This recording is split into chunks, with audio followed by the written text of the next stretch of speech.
Ассаламу алейкум сүйіктөчүлөр. Мен Элдос Аскарбеков. Жана бул Фрунзе ТВ каналы эмес, таң алдында YouTube каналы. Жана биздин чоң суроо долбоору бүгүндөн баштап ушул жерге чыгып турат. Фрунзе ТВ каналында дагы өзүбүздүн кээ бир чыгарылыштарыбыз болот. Жана бул каналда дагы себеп дегенде таң алдында сериалын жаратуучулар менен биргеликте кеңешип, жакшы коомго пайдасы бар, адамдарды бир туура ойго сала турган жакшы темаларды сурамжылоо кылып ушул жерге салып туралы дедик. Мен ойлойм, мындай бир жакшы коллаборациядан эң бир өзгөчө жыйынтык чыгат деп ойлойбуз. Себеп дегенде чоң суроо долбоорун ар дайым чыгаргылачы, могу тема качан чыгат, тиги тема качан чыгат деп сурай берчиңер эле. Эми эки каналга бат-баттан чыгарып турабыз. Жана бир гана сиздер жеңиштесиздер, мынакей биздин көрүүчүлөр. Жана бүгүнкү күндө кайсыл теманы козгосок деп отуруп, бир жакшы сунуштар болду. Таң алдында сериалына байланыштуу темалардын көбүнчөсүн козгойлу деп. Алардын бири ала качуу темасына болот. Бүгүн жигиттердин көпчүлүгүндө суроо атабыз. Ала качмак белең сүйгөн кызын карабай койсо деп. Жана менин оюмча аябай ар кандай жооптор жаңырат болуш керек. Бул менен мен ала качууну колдоп аткан жокмун, жана ала качкыла деп үгүттөп аткан жокмун адамдарды. Тескерисинче мен карама каршымын мындай темага. Болгону гана адамдарды барып туруп ушинтпек белең сен жок деп калат, бирок ар кандай ситуацияларга салып көрөбүз, эмне деп жооп бермей экен. Дагы бир жолу эскертебиз, биз каршыбыз. Болгону гана бул элдин ою жана кандай болот экенин азыр көрүп баштамакчысыздар. Болгону гана каналга катталганды унутпаңыздар, жана лайк басып койсоңуздар аванс катары. Себеп дегенде чыгарылыш аябай кызык болот. Анда эмесе чоң суроо баштадык.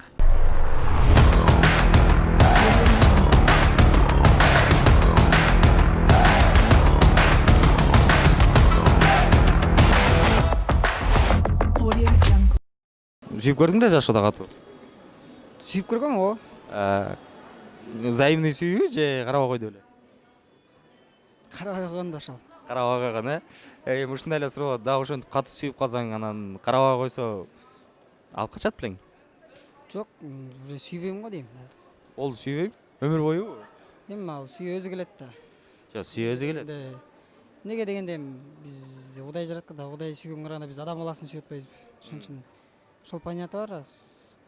Ошол. То есть өзү келет, Но мындай тамашалуу суроону эмне үчүн берип атабыз? Ала качканга колуң барабы, барбайбы?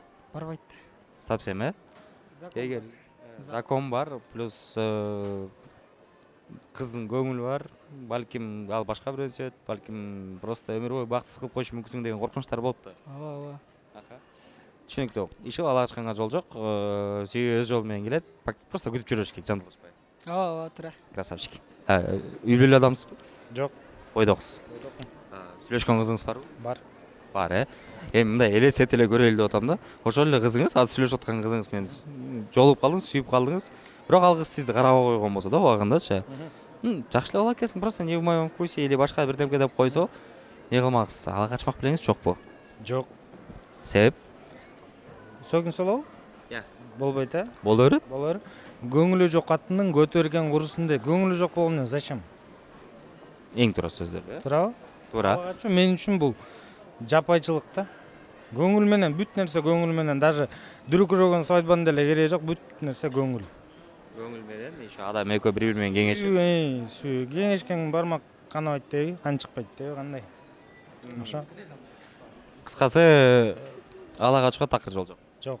Эгерде карабай койсо, ладно, өз жолу менен кетерсиз, башкасын болсо. Ала качкан менен бактылуу болбойсуң, же кыз бактылуу болбойт, же сен бактылуу болбойсуң. Зачем? Эч кандай маани жок ал жакта. Красавчик, братан. Красавчик. Мына эң туура сөздөрдүн бири болду. Сүйлөшкөн кызыңыз барбы, жокпу? Жок. Эгерде бир кыз жактырып калсаңыз, анан аябай катуу сүйүп калсаңыз, эгер карабай койсо, ала качат белеңиз же жок, ала качпайт белеңиз? Жок, ала качпайм. Себеп? Себеп эми өзүнүн уруксаты жок, кантип алып көрсөтөсүң аны, туурабы? Мындачы. Эгер макул кыздын уруксаты жок, бирок ата энеси ладно, бала жакшы экен, алып кетер. Өзүнүн уруксаты керек го байке. Болбой калат. Себеп? Себеп эми адам өзүнүн уруксаты бермейже кантип анын мемесине кандай десем, Адамдык адамдын укугун бузуп атсың да, чын айткандачы. Туура. Эми дагы бир мындай чакан бир кеңеш деп коелу балдарга. Эгерде сүйгөн кыз карабай атса, эмне кылыш керек? Аракет кылыш керек.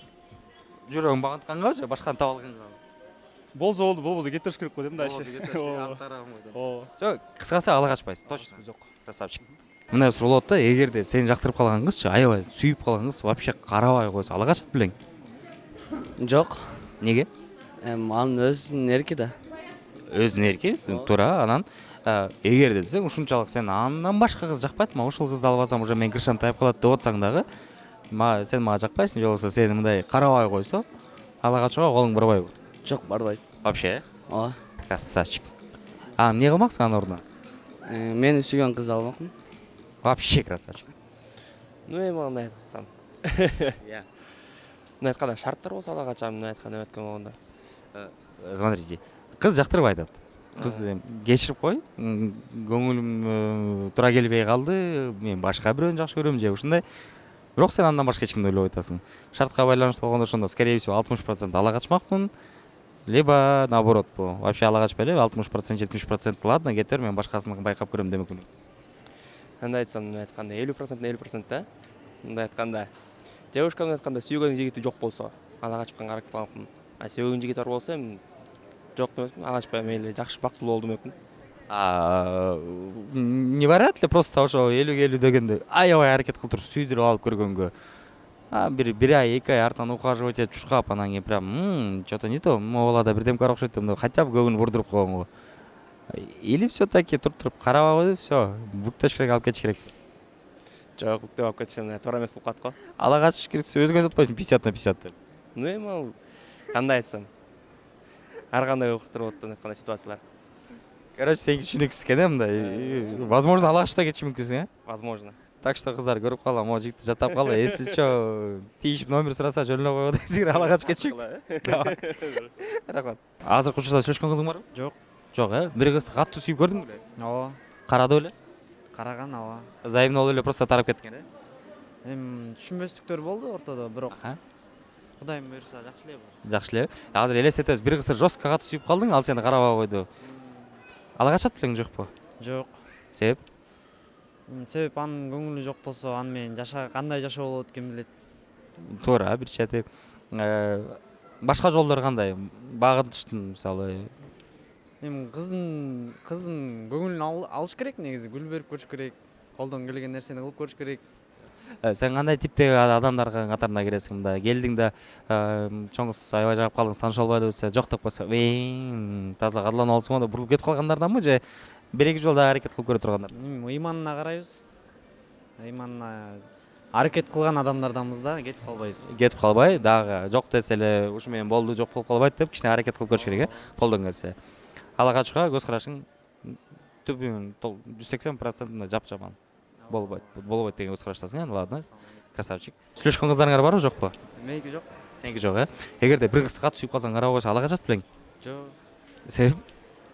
Закон бар. Законго эле таянмак белең же негизи эле болбойбу? Негизи эле болбойт го дейм. Макул, эгерде закон жок деп койбу, мындай 2000 канчанчы жылда кабыл алынган, ошого чейин жок эле болуп келаткан, ала качуу үчүн эч кандай энелер жок да, жазалоолор жок. Ошондой болсо ала качат белең, жокпу? Жок, ала качпайт элем.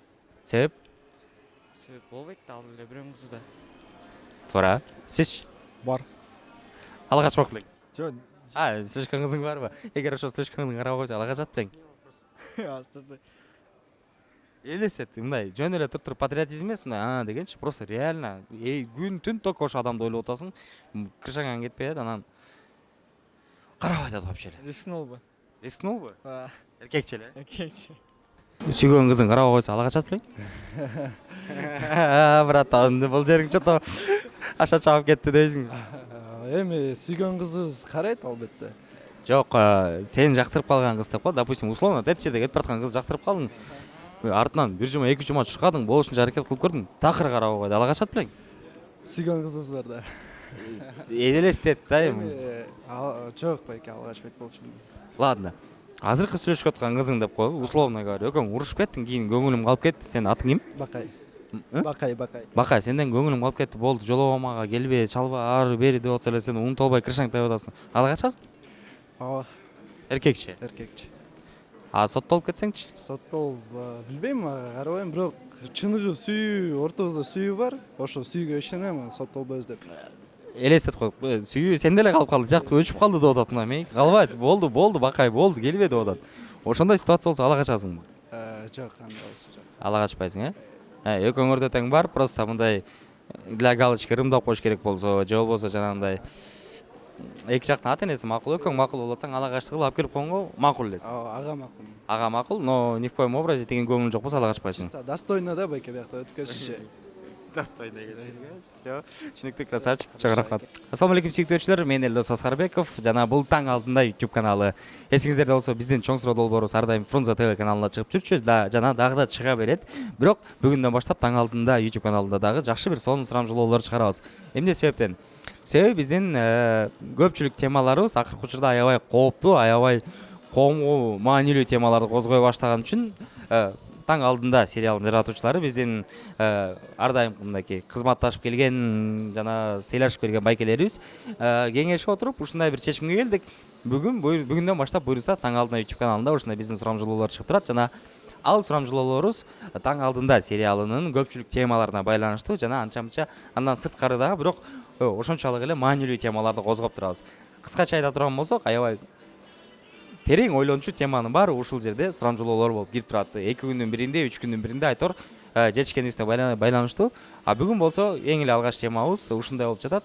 Жигиттерге узатабыз. Жигиттерге өтө жөпчөнөкөй суроо, эгерде сүйгөн кызың карабай койсо ала качасыңбы деген суроону узатып көрөбүз. Эмне себеп десеңиздер, ушул сериалда көргөн болсоңуздар керек. Көпчүлүк жигиттерибиздин эң оңой жолу ушул деп күтүп өткөн. Жана мен ойлойм бүгүн ар кандай жооптор болот, арасында ала качмакмын дегендер да болот, жок дегендер да болот. Бул менен мен ала качууну пропаганда кылган жокмун жана колдогон жокмун, тескерисинче өзүм карама каршымын. Болгону гана балдарга азыр өлө көп суроолорду берип атып, бир топ мынакей ойлорун адаштырганга же болбосо